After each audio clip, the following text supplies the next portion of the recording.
Well, lawyers for the surviving Boston Marathon bombing suspect today asked for more time to make their case against the death penalty. Attorneys for the accused bomber today told a judge prosecutors still have not given them some key evidence. Prosecutors argued it's been almost 6 months since the bombings, which killed 3 people and injured more than 260 others. They called that a, quote, reasonable amount of time for the defense to make its case. The suspect was not in court today. Keep in mind, while Massachusetts does not have the death penalty, this is a federal case, and Attorney General Eric Holder will have the ultimate say on whether to seek the death penalty. Let's bring in the judge. Joining us now, Fox News senior judicial analyst Judge Andrew Napolitano. Judge, great to see you, sir. Likewise, Trace. Something else is going on here. It's not just the defense stalling for time here. I mean, they are literally trying to go in and look for ways and mitigating factors to save this man's life. You know, this is a very unique time in a criminal prosecution, a prosecution for murder and a prosecution where the government is likely to seek the death penalty. This is that sort of amorphous time where the lawyers try to talk to each other to see if there's some common ground. And obviously there's no common ground between the defense and the government on this issue. So the defense has asked to make a mini argument to the government in the presence of the judge as to why the death penalty would be inappropriate in this case. So they'll say things like, you know, his heart wasn't in it. He didn't plan or plot this. He was controlled by his brother. He didn't even know what was going to happen. He didn't plan this out. He just went along, and the brother has always controlled him for the time period they were in America. Whether you accept that argument or not, whether you think it's a valid argument or not, the government doesn't want to hear it, but the government will be forced to hear it because it's going to be made today in the presence of a judge. I suspect that there are some other things that defense counsel wants to say about the defendant to the government in the presence of the judge off the record that they don't want the public to know about, and that's why they've asked for this rather extraordinary hearing. It's almost unheard of that anything happens in a murder case and the defendant is not there. He will not be there today. And it's fascinating. Just to a point of time note, the prosecution turns its case over to the Attorney General, Department of Justice, on October 31st. You said likely will seek the death penalty. Can you envision any circumstance where Eric Holder does not seek the death penalty in this case? Well, Eric Holder is a bit of an iconoclast. I mean, this is a person who wanted to try the 9/11 defendants in Lower Manhattan and who stuck to that decision until there was an overwhelming tide, including from the Democratic Party, against us. So nothing would surprise me coming from him. And while Mr. Tsarnaev's lawyers will have an opportunity to negotiate with Eric Holder directly in D.C. before he makes the decision, what they're trying to do today is trying to set the pace on a non-death penalty path in order to make arguments for him that they don't want to be heard in public. So it's fascinating stuff. I think they're going to lose. I think they're going to seek the death penalty, and I think the evidence of guilt is overwhelming, but they're doing what lawyers do. Yeah. Judge Andrew Napolitano, Judge, good to see you. Thank you, sir. Pleasure, Trace. All right, that was my cue. Senator Rand Paul has a proposal for Congress and the Supreme Court when it comes to Obamacare. The president thinks Obamacare is a good idea, and if John Roberts thinks that he can twist the Constitution and make Obamacare constitutional, he ought to get it. After he said that on our show yesterday, your comments came pouring in. For example, at Church Security, why tweeted this? Why not? If it's good for the citizens, why not make Congress, President, courts, and government employees get the coverage? And Butchell said this. That's not only a good idea, it's a great idea. Why shouldn't these bodies be subject to the same laws as us? So it was Blue Cell, not Butchell. Sorry about that. Either way, either end is okay. But it's illegal. Is it legal to make that change? And we are going to ask News senior judicial analyst Judge Andrew Napolitano. Good morning. Question indeed. You know, there's a lot of Republicans, conservatives, a lot of independents, even some Democrats who think that when the Congress writes a law that generally regulates the public, it should apply to members of Congress as well. Of course. This is an extreme example of where Congress visited a heavy, heavy regulatory scheme on everybody in the country but themselves and their staff.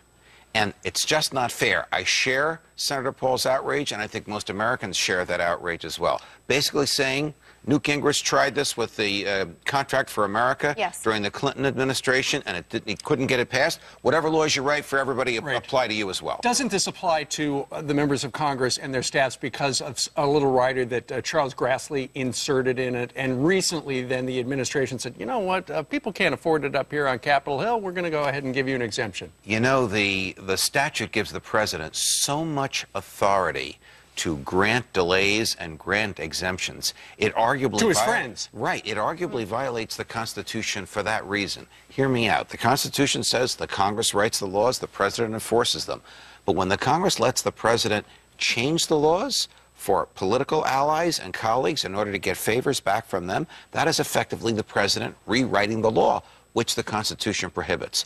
Senator Paul's proposal, which would be generic, it wouldn't apply just to this. It would say whatever laws Congress writes that regulate the population apply to members of Congress, and everybody will put a stop to that. And, you know, who's going to fight against this? I mean, we're going to go, I'm worried about the chief of staff of my congressman? Oh. No, like it or not, those staffers don't get much money, do it for the benefits and the experience, have to go get another job in many cases. I guarantee you Harry Reid would never let this come to a vote in the Senate. It would sail through the House. Harry Reid would never let it go through the Senate. But if it sailed through the Senate, it would sail through the states. Remember, to amend the Constitution, 2/3 of each House, Senate, and House of Representatives, 3/4 of the states. This would amend the Constitution in record time if it could get through the Democratic Senate. But that ratio explains why it has yet to happen. Yes. Right? Okay. Well, also the fact that the Democrats control the Senate. Harry Reid won't let this come to the floor. But for this in particular could go in there, right? This in particular, this stipend that they get to pay towards their own coverage would actually be in Obamacare, right? Yes. And how much do the justices make on the Supreme Court? You know, that's I stumped you, all right. You did stump me on that. I'm going to guess it's gotta around, be. I'm going to guess it's around Yeah. 210,000, and the chief So makes they- about 225. Plus, they get can commission afford for it. every not guilty they get. All right. Brian, that is not true. Yes, they do. You know, Judge, thank you very much. Stretch. All right, so now that Lerner is retiring, does that mean she's beyond any possible criminal penalties, other issues? Let's bring in the one and only Judge Andrew Napolitano, Fox News senior judicial analyst. Good to see you, Judge. Pleasure to be with you, Shannon. All right, so her retiring doesn't make this all go away. No, it doesn't. And I think a lot of Americans share the anxiety of Congressman Issa and Senator Hatch, because in the middle of what could be a criminal investigation, in the middle of an investigation of highly improper, inappropriate, politically motivated behavior on the part of the IRS, the one person who knows the most about it first said she was innocent, didn't do anything wrong, then claimed the Fifth Amendment, now is retiring. Retirement law. Once you start collecting your pension, can't be taken away. Even if she's convicted of a crime, she still gets that pension. And Congressman Issa and Senator Hatch know that law. And we're paying for it. And we're paying for it. Can she still be subpoenaed? Yes, of course she can be subpoenaed. Can she be prosecuted? Yes, she can be prosecuted. The retirement is not contingent upon a non-prosecution. Here's what could also happen to her.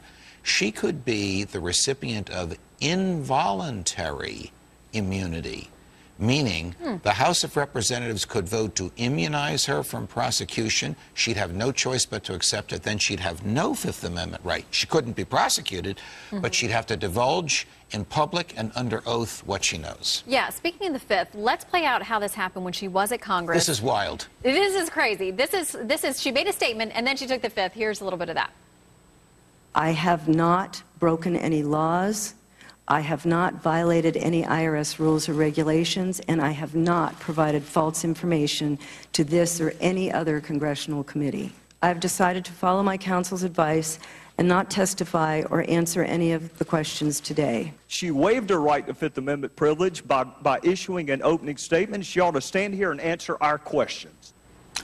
And that was Trey Gowdy, a longtime prosecutor. Under the law in most of the country, Congressman Gowdy is correct.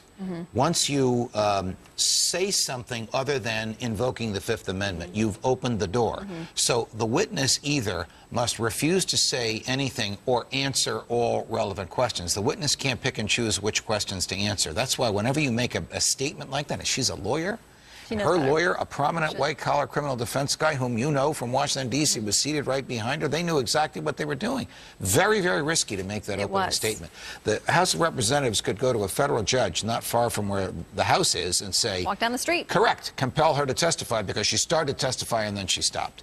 So she's created a mess for herself, but she is by no means immune from being sued civilly. Which continues. Correct. She probably will be defended by federal prosecutors, and That's we will my pay question. for it. Who's going to pay for her legal defense? Okay, if the core of the allegations against her in any civil lawsuit go to her behavior as an IRS official. In an official capacity. Correct. Then the government will probably defend her so long as they have the money to do so. If the core of the allegations against her are so far afield from her work-related activities, then she's going to have to hire her own lawyer. If she's indicted, prosecuted, and acquitted, she sends her legal bill to the feds, and we pay for it. So either way. Either way, she's got a pretty good deal. And either way, she knows a lot about what happened and how they targeted conservative Republican groups, and she won't divulge it. It's interesting because I can imagine even if she does have some immunity deal to testify again before the House, there are these separate civil lawsuits that are ongoing, and I can't imagine she'd want to say anything knowing she's still facing those. So She's really in a very tough spot. And I don't know how she gets out of it other than by telling the truth, even though the truth may come back to bite her. All right. Judge, always good to see you. Good to be with Thanks for you, coming in. Shannon. Thank you.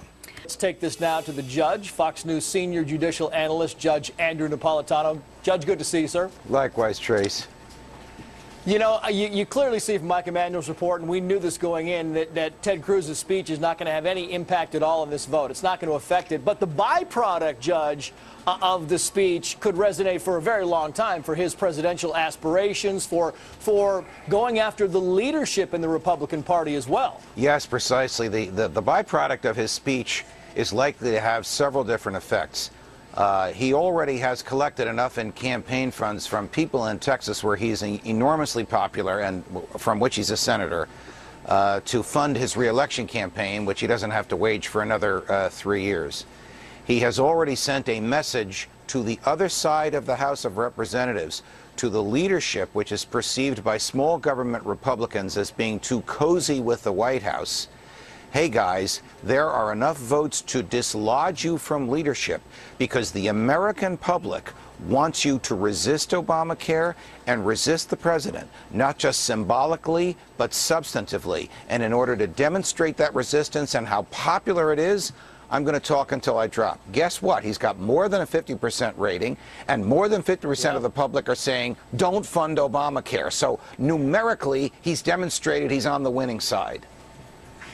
And, you know, you had Harry Reid saying, look, this is a big waste of time. But there was also a school of thought, Judge, that said, well, you know what he did? He also opened up a lot of eyes here. I mean, he opened up some things that people don't realize, that Congress getting breaks on this Obama health care thing. You know, people like the unions getting some breaks on this. So people got more informed about Obamacare, if nothing else, for this 21-plus hour speech. Oh, well, absolutely. I mean, as a result of this, Rand Paul has introduced an amendment to the Constitution, which basically would require that whenever the Congress enacts legislation that generally applies to everybody in the public, they cannot exclude themselves from it. This has bipartisan support. I don't know that it's going to pass. I don't know that it's going to be ratified. But it has a lot of popularity amongst the folks back home because they didn't realize that Obamacare does not apply to members of Congress because Congress has appropriated funds to reimburse themselves for the additional cost of Obamacare. And besides, everybody loves marathons, Judge. Remember when Jerry Lewis used to get up there and he did that 24-hour muscular dystrophy thing? You know, everybody loves when people get up there and they just go and go and go, right? It's one of those American spirit things. Ted Cruz is a little bit younger than Jerry Lewis. No offense to my fellow native of Newark, New Jersey. And he was still pretty sharp at noon today. Yeah. Judge Andrew Napolitano. Judge, good to see you, sir. Thank you. Pleasure, Shep. Pleasure, Trace. All right, Secretary of State John Kerry just signed the UN Arms Trade Treaty. Great. It, if you don't know about it, is designed to regulate the international weapons trade, but some are worried it could actually take away some of our Second Amendment rights right here in the U.S. of A. That's right. So joining us now is Fox News senior judicial analyst Judge Napolitano. Morning, guys. So is this even possible? I mean, the president can't ratify this, right? Doesn't he? He needs the fact that John Senate. Kerry signed the treaty is just symbolic. The fact that President Obama may soon sign the treaty is just symbolic. The treaty would have no effect in the United States unless and until it's ratified by 2/3 of the United States Senate, a near political impossibility. Right. Correct. So what would the treaty do? The treaty might affect the ability of importers in the United States to import from other countries certain amounts of ammunition and weapons. But the treaty could not affect could not affect your right to keep and bear arms in this country, because that is guaranteed in the Second Amendment, and a treaty cannot trump an express guarantee in the Constitution. Until we get that world government we're all expecting. But you know something, Brian? The people that are behind this treaty want that world government, and in their minds, this is a step toward it. You mean controlling ammo, controlling the amount that's available, eventually controlling the market? Eventually controlling all of us. Sure. Yes. A yes, world government. That's the value set of John Kerry, Barack Obama, and their allies in Europe who pushed this treaty. Well, where has the worry come that, if this goes through, and John Kerry signed it yesterday, I'll tell you, that our Second Amendment rights could be infringed? The worry has come from language in the Constitution which says that a treaty supersedes federal law. It does supersede federal law, but it does not supersede the Constitution itself. Right. So really looking at this stuff very precisely under the language, because the Second Amendment specifically guarantees the right to keep and bear arms, because the Supreme Court in a case called Heller versus the District of Columbia said this specifically applies to individuals, the treaty cannot trump that right. So if it were just an everyday law, like Obamacare, which is not an everyday law, but that would not, when you put those kind of laws together, a law passed by Congress, whereas something in the Constitution, that's the rub right there. Theoretically, Steve, the Constitution should trump anything that is inconsistent with it. We know that doesn't happen because of Obamacare. Right. Absolutely inconsistent with the Constitution, and they found some crazy cockamamie, never used before or since nonsense about it's a tax, therefore it's lawful. So if the government doesn't like pink dresses, it can tax them so that you can't wear them and can't. Well, you could always afford them no matter what the tax is, but you know what I mean. Yeah. But this domestically, this has a bunch of people riled up. So what would be the next step then here? I mean, what do you think? The president would need to refer it to the Senate. And in my view, and the view of those of us who watch this stuff for a living, it will never even get out of a committee. So not only would the Senate not ratify it, there won't even be a vote on this. Harry Reid, for all of his craziness on a lot of other issues, knows he'd lose his job if he allowed, because he comes from a very pro-gun state. If he allowed this thing to be voted. And the big story that no one ever talks about is the reason why gun legislation doesn't get passed is not because of Republicans, because Republicans and Democrats don't want it, including Harry Reid. And because it's a natural guaranteed right that the Congress can't interfere with. Judge. You've made that clear today? You All right, have. guys. Thanks for doing that. Always a pleasure. Pink dress on. We'll see you soon. No taxes on my pink dress. Judge looks so comfortable on the couch. The wife of a biker hit by an SUV, sparking a massive chase and the beating of the driver. Says her husband will never walk again. We're going to show you the scene now from Sunday afternoon, Manhattan's West Side. The group of bikers, they're surrounding this black SUV, the Range Rover you see off to your right. There's a moment there was a small bump with one of the bikers before that happens. And that's the driver. He fled the scene, clearly felt that, there was something here that needed him to get out of here. It was with his wife and child in the back seat. The next scene is this one. He stops and a gentleman tries to open the car door. That is unsuccessful. Then it was several streets later where this was the end result. One of the bikers smashing the window of the car. The man said to be dragged out. He was treated for minor injuries. His wife and child stayed inside the car, and all of that was captured on helmet cam. Now, the mother and the wife are talking, and they believe that this man will never walk again. From Fox Boston, there's this. My husband parked the bike away from, the scene because they stopped the highway, walked over to the front of the truck to try to help the guy that got hit. I don't know if that man was scared from whatever the other bikers were doing, but he ran him over. If you look at the video, you can tell that man ran over something. That something is my husband, who's paralyzed right now in a coma in the hospital room. The family clearly wants charges brought against the driver. So will the driver be charged? Andrew Napolitano, the judge, senior judicial analyst with me in studio, and good morning to you, sir. Bill. Wow. Okay, so I don't know. Is it self-defense or is it road rage? Well, only a jury can resolve it. The initial reaction, the initial evaluation by the police is that it was self-defense. There's two aspects of self-defense here. One is the right to flee, to use excessive speed to get away from your tormentors, thereby leaving the scene of an accident and endangering others as you go at a rapid speed, which is what happened here. The other is the right, believe it or not, to use your car offensively to charge back at your tormentors. As I understand it, and a jury may look at this and find it differently, the case won't be tried for a long time. There'll be a civil case, because this guy who lost his legs will certainly sue the driver, and lawyers will take discovery, look at the documents and interview witnesses, and then there'll be a trial.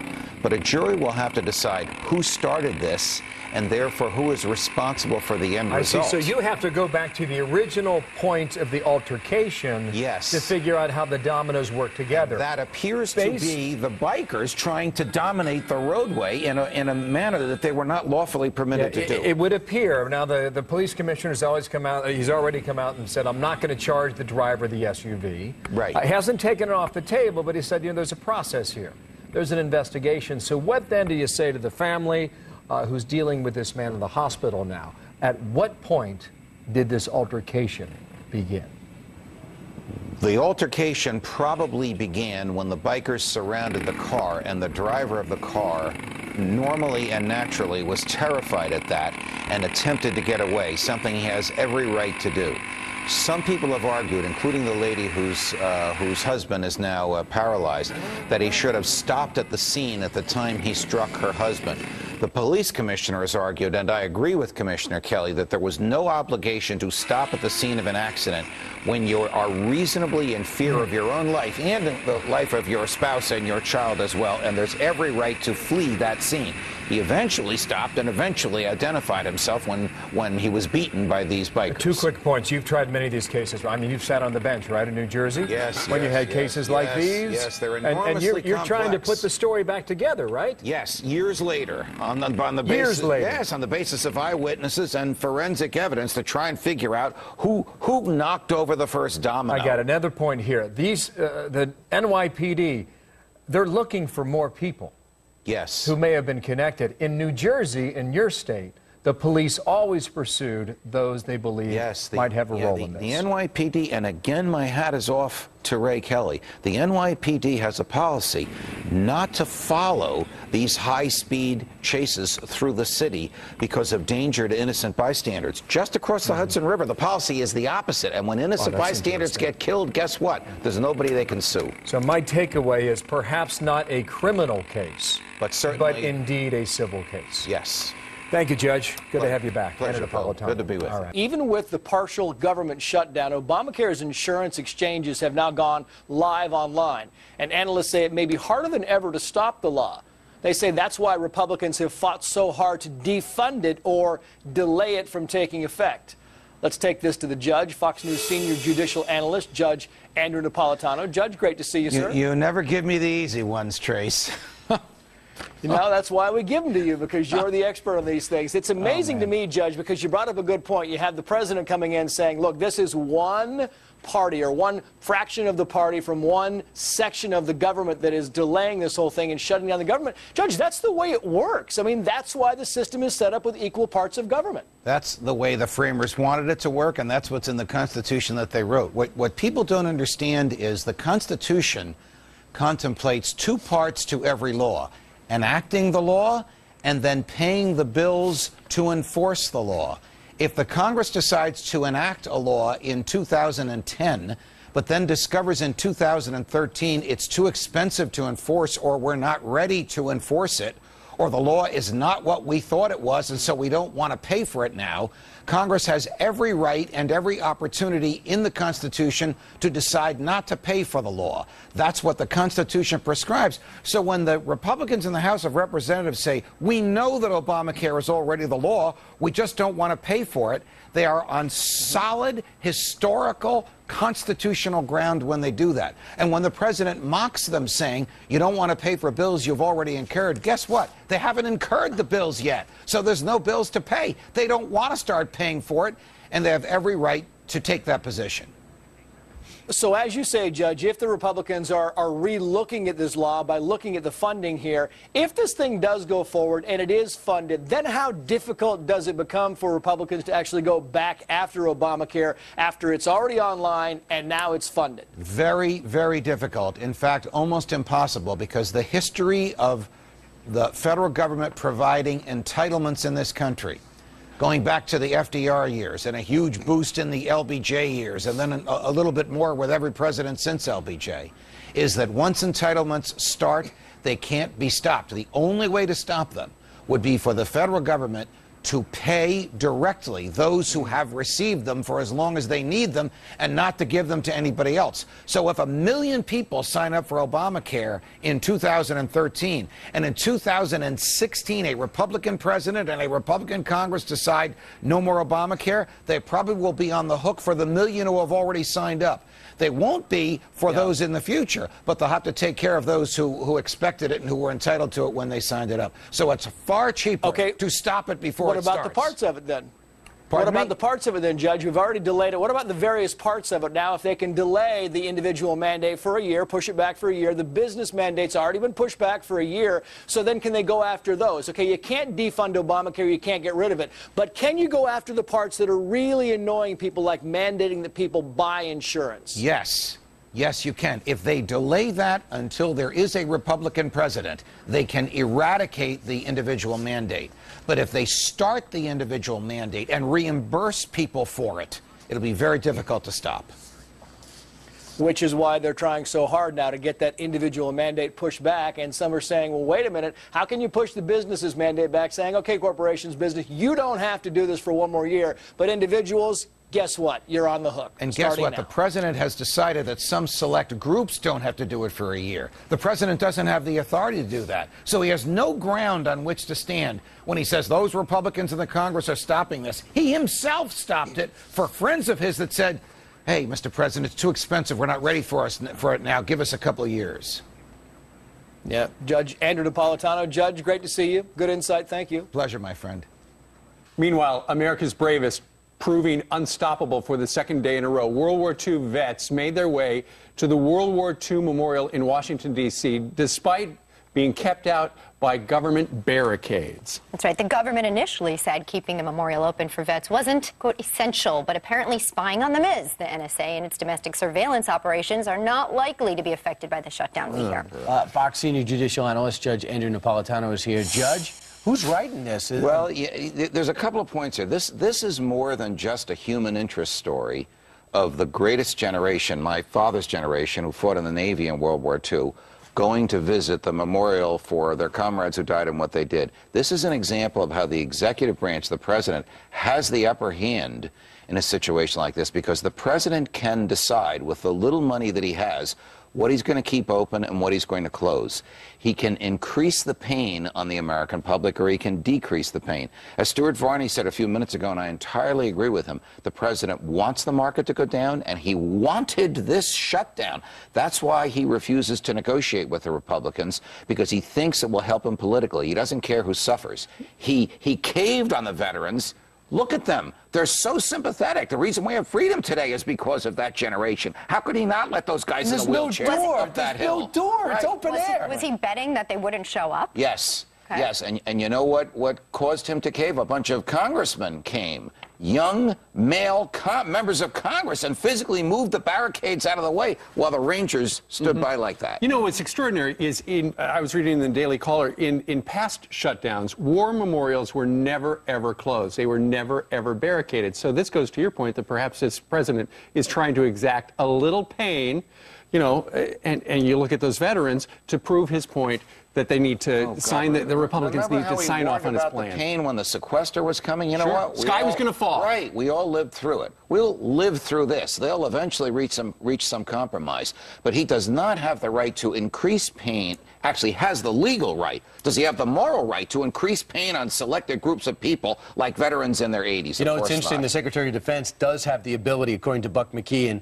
to go back to full strength because there's an act out there. So if Chuck Hagel continues to say, hey, I need my civilians and I'm really hampered, that's not even legally accurate. Correct. Correct. Chuck Hagel has a lot of authority, but he can only exercise it if the president lets him to. While all this is going on, the NSA is gathering our credit card information, our banking information, and our utility bills. And I believe they paid off my balance. That would be nice if they did that. That would be great. Because they want to know everything about us, and it's dangerous when the government knows everything about us. The Constitution was written to prevent that. Yeah, Here. forking it over to Priorities. them, right? Right. All right, Judge Napolitano, thank you very much. Pleasure. Thanks. And then racing to the Capitol, where she was killed in a salvo that tore her body apart. But whatever her actual diagnosis, we know that powerful antidepressant and antipsychotic drugs were found in her Stamford, Connecticut condo, where the father of her child told authorities that she believed the President of the United States was spying on her every move. And while Miriam went off the deep end, millions of Americans maybe have reason to be paranoid about their government. When it comes to spying, this is the lowest of the low. Many of us, since the Edward Snowden scandal, have been worried about government spying and surveillance and so forth. But my biggest concern has always been the potential for individuals in the government to abuse the vast spy power they've been given to keep us safe, instead for their own petty personal reasons, like snooping on their wives or snooping on their girlfriends. Now we know it is happening. The Inspector General of the NSA admitting in this letter to Senator Chuck Grassley of at least a dozen incidents where agency employees have been caught gathering intelligence, gathering the dirt on their spouses or their girlfriends or people they had a crush on. Here to comment on this latest outrage, the nation's foremost libertarian, Judge Andrew Napolitano. Judge, it's great to see you, bud. Always a pleasure, my dear friend. You know, if we know of a dozen cases, there's got to be more. Well, there's a lot of troubling aspects to this. First of all, the snooping outside the parameters of the FISA warrants is it's a felony. Secondly, we know that the snooping has been going on for a couple of years and that it was well known to General Alexander, the director of the NSA. And General Alexander testified under oath after he knew this that no snooping was going on. So he has, it's not going to happen, but he has a potential perjury problem. Moreover, the NSA is so out of control that they're going to have a problem with the Congress. The reason they're out of control is we learned in just the past week that not only are they capturing the digital versions of phone calls, texts, and emails, they're also getting utility bills, banking statements, and credit card bills without being able to demonstrate any authority for doing that whatsoever. This is too much knowledge in the hands of the government, and the Constitution, you know it as well as I, you know it better than I, never trusted that kind of knowledge in the hands of the government, absent a specific warrant about a specific person committing a specific crime. I think the agency, the NSA, will come to be regarded as really a rogue agency, focusing on this love int. You know, int, they call it a, you know, there's different kinds of int. Alley.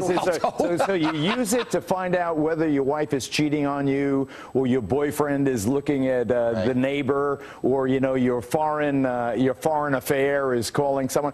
I mean, I thought when I heard of the power, when Snowden and the you know, the WikiLeaks people, I mean, you can call them whatever you want. The fact of the matter is they have opened our eyes to government abusing this potential. The first thing I thought of was, he is a civil servant. He's sitting there. He's got a computer. He's able to access everything. The temptation and the access is so recklessly broad. That's the problem. That's why the Constitution did not entrust this kind of power to the government.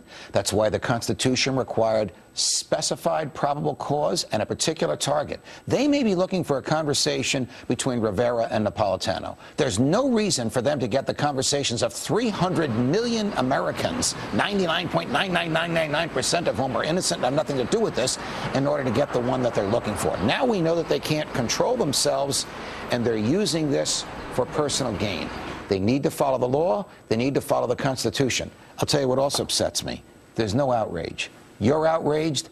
I'm outraged. Some liberal Democrats in the Congress are outraged. Some libertarian Republicans are outraged. Most of the country says, oh, well, privacy's gone. You know what? With that kind of an attitude, privacy will be gone. One of the reasons I seize on this, you're snooping on your girlfriend aspect, a tiny sliver of the alleged abuses, is I think it's something people can relate to.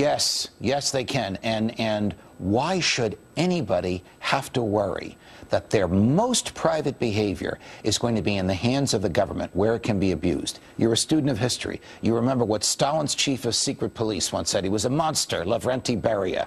Show me the man, and I'll show you the crime. There are 4,500 federal criminal laws. These guys can find something, if they want, that any one of us violated because they know our innermost secrets. Secrets the Constitution never authorized them to possess. The scary thing is, Judge, sometimes the people that you hope were going to protect you are your most dangerous foe.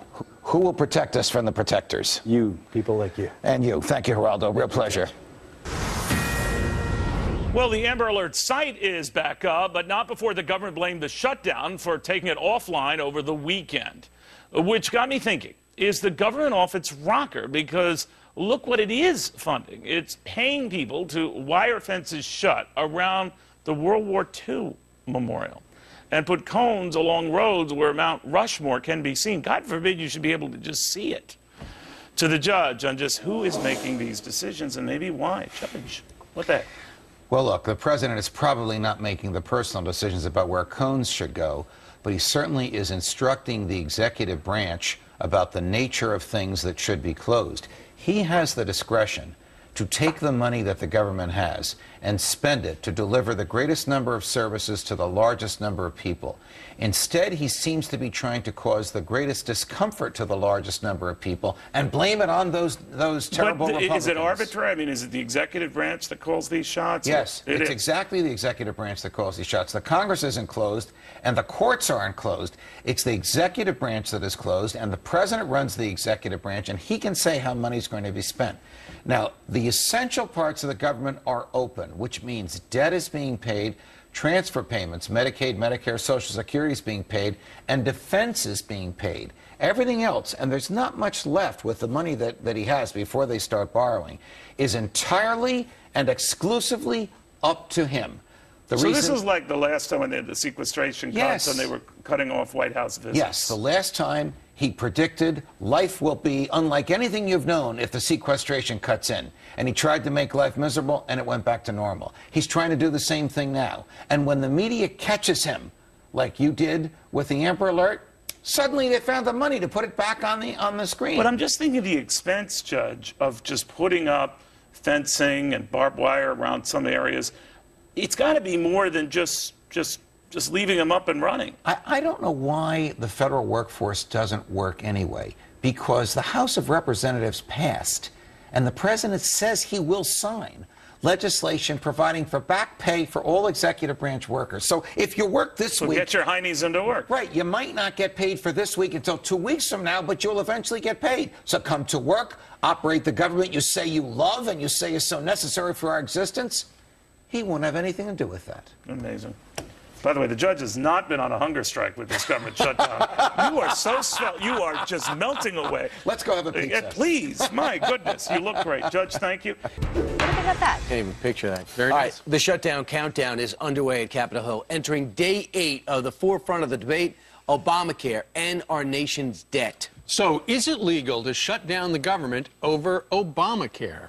Fox News senior judicial analyst Judge Andrew Napolitano is here with more on that. Good morning, guys. Morning. How are you?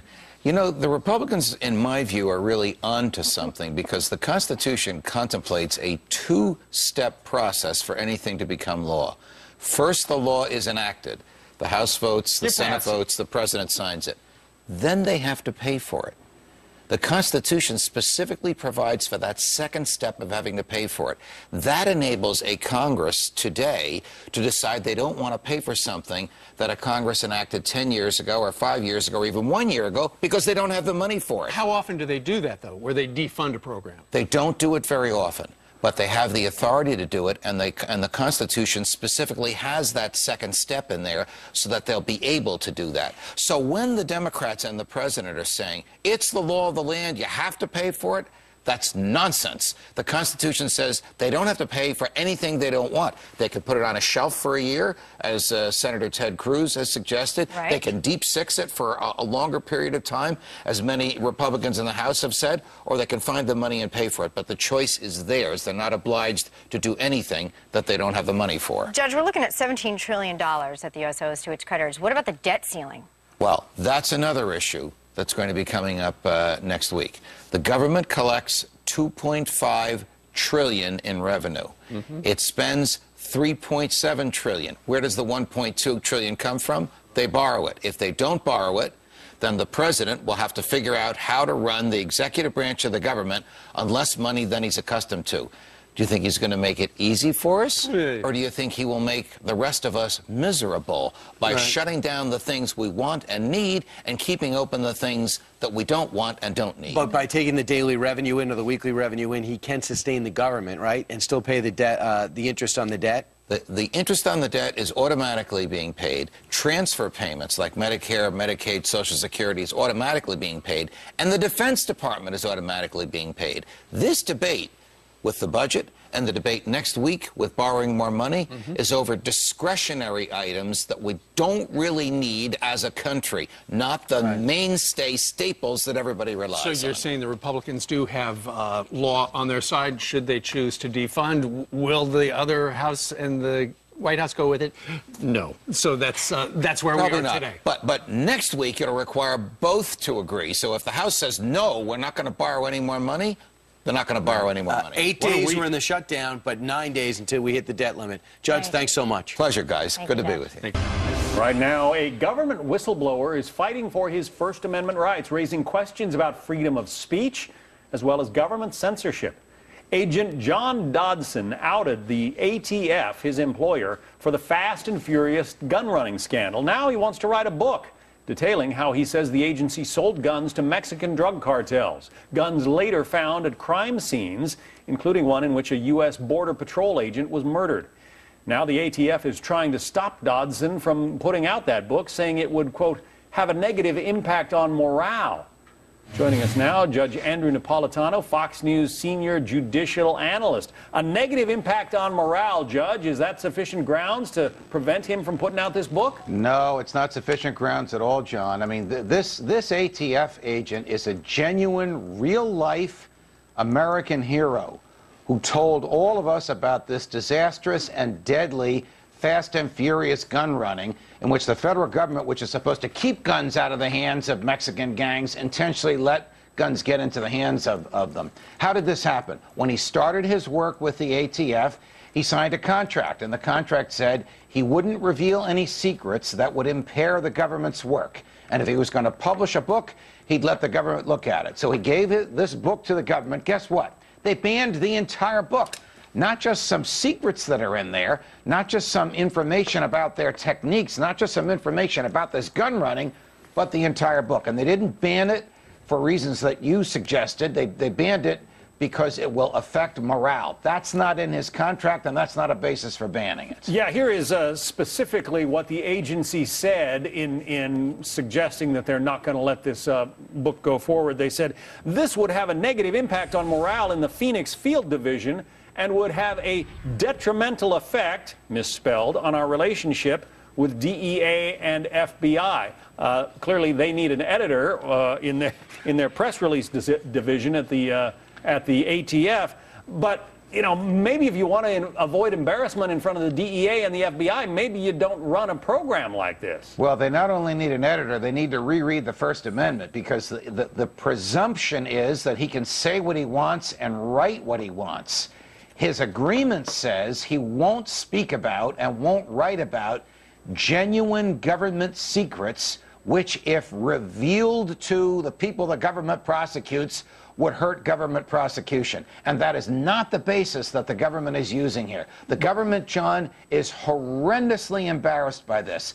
It is hard to imagine a way that this Fast and Furious could have gone worse for the government and worse for the American people. The last thing they want is for the true, real story to get out there. But guess what? We have a right to hear it, and he has a right to say it. And I expect that when this is litigated before a federal judge, the federal judge will agree with this agent and will release this book, which has already been published and printed and is sitting in boxes in a warehouse. But he is still a federal employee, and there are restrictions on, you know, outside earnings for federal employees. Yes, yes. He's far more interested, again, because of his heroic aura, he's far more interested in getting the truth out there than he is about earning a buck on this. I don't know if he's willing to do this for free, but money is not the issue. Freedom of speech and the truth is the issue here, and I expect that's the side that a federal judge will come down on. Well, and interesting that the American Civil Liberties Union is on his side, saying, let the man publish his book. Yes, yes. Judge, there'll be a mini trial and a judge will rule. I think we'll probably have an answer on this before Christmas. Judge Andrew Napolitano, Thank you. Pleasure, John. Was that a hint for a Christmas gift? Maybe so. If we get the answer, then we'll be able to buy it. We'll check back with Judge, get back to you. Let's get to that biker gang beating that happened here in New York City. And one of the NYPD's own is about to appear in court in reference to all of this, charged in the violent attack. Investigators say this undercover officer turned himself in after video showed that not only was he at the beatdown, he actually joined in the beatdown. By now you've seen this video, the helmet cam video from one of the riders, one of the bikers, chasing an SUV along Manhattan's West Side Highway, which is as close to anything as a freeway that we have here in this city. The video cuts out right after the gang catches up, and one biker bashes the SUV window with his helmet. You saw it there. After the camera turned off, prosecutors say bikers dragged this man into the street, this man, and punched him and kicked him. His wife and 2-year-old daughter watched from the car, they tell us. So far, these 4 guys face charges in the assault, along with that undercover cop. He faces charges now of riot and criminal mischief. Investigators say he hit and kicked the SUV itself, even though his attorney had claimed that the detective was not involved in the attack in any way and did not even witness those bikers beating the driver. So let's take this to the judge. Fox News senior judicial analyst Andrew Napolitano is joining us on the news deck. And one of the things that I was concerned about here, this undercover cop who was supposedly an undercover protester for Occupy Wall Street, right, and has been a vet of the force for like 10 years. Right. I guess he told a story that wasn't true, but for him to have given up himself as an undercover cop, that would have been wrong too. Yes, yes. Now look, we start out with basics. The police cannot look the other way when a crime is being committed, and they have an affirmative obligation to interrupt the crime, especially if it's a crime of violence and they can protect the victim. An exception to that is an undercover cop. It's a policy exception, Judge, because the government, I quote you, Judge, because the government has invested so much time and money in protecting his undercover status, they don't want to lose it there. So what does he do? He has an obligation to report this as soon as possible. He has an obligation to interfere with it if he can do so in a way that will not blow his cover. And he has an absolute, positive, affirmative obligation to tell the truth as quickly as he can do so. Apparently, he didn't do any of those things in this case. He faces some serious punishments, up to 7 years, it's my understanding. Well, yes, because by not helping his colleagues, he interfered with their investigation. That's obstruction of justice. By banging and participating in the rioting, he can be held liable for the physical injuries to the guy that was actually beaten, the driver of the car, even though he didn't actually inflict those injuries himself. But forget about the undercover cover. It's totally blown. We haven't seen his face yet, but we know his name. So if he ever returns as a cop, it won't be undercover. I wonder how often this sort of thing happens with undercover officers. I mean, not that one would allegedly participate in a crime like this. If Ray Kelly were here, he would say to you, it's Commissioner of the New York City Police that we know well here, he would say to you, Shep, it's good that you don't know how often it happens, because we don't want people to know when and where we employ undercover agents, because they inform us of bad things that are going to happen before they happen, and we can stop them from happening. So in this society where going undercover is an art form and takes many years to mature, we will never know how many of them there are, or where they are, or who they are, unless they blow their cover like this. We've talked about this incident on the West Side Highway, but this group of bikers was all over town. I don't know if you know, the Tunnel to Towers run had happened that day, a big charity event in Lower Manhattan for victims of the 9/11 attacks. And there were thousands of people down there, and these bikers were wreaking havoc on the streets in Lower Manhattan. I know it from a number of different police sources. You know, it's a touchy situation as to what the undercover can do. Look, if he was there as part of his undercover work, he was there to provide intelligence information to the police. Why did they need an undercover with a gang of non-violent, non-criminal bikers? I don't know. At the time, they weren't violent. If he was there on his own, just because that's what he likes to do in his free time, he has less of a defense to his behavior.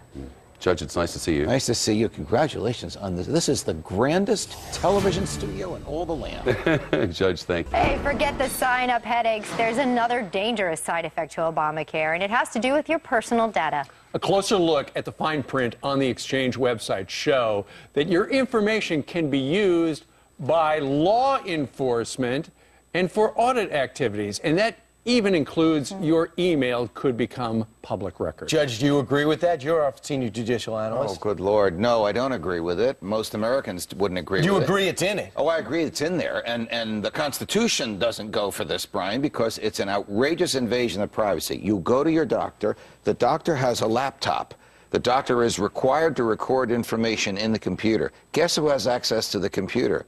The Department of Health and Human Services. And guess what they can do with that information? They can share it with law enforcement or with the IRS. So today, if you go to the doctor and say, I have a problem.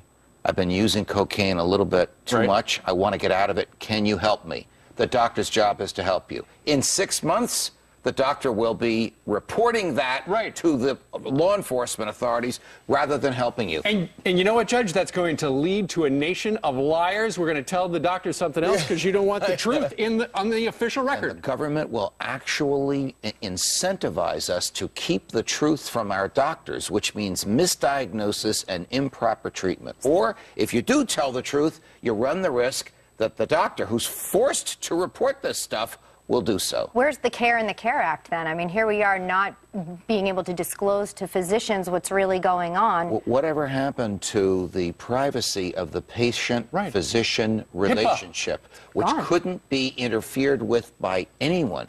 There are times when even in a courtroom, when the physician is asked a question about what the patient told the physician can't answer. That's how sacrosanct that information was until Obamacare. Well, we had to pass the law to find out what's in the law, and now we don't like it. Now we don't like it. Now it's making us sick. It's going to make everybody sick. Well, the good news is we can't log on and get it anyway. So the software is so terrible. Use the phone call. Right. Fantastic. All right, Judge, thank you for steering us. 1-800-Sebelius. Pleasure, guys. Thanks, Judge. Keep her away from me. Okay.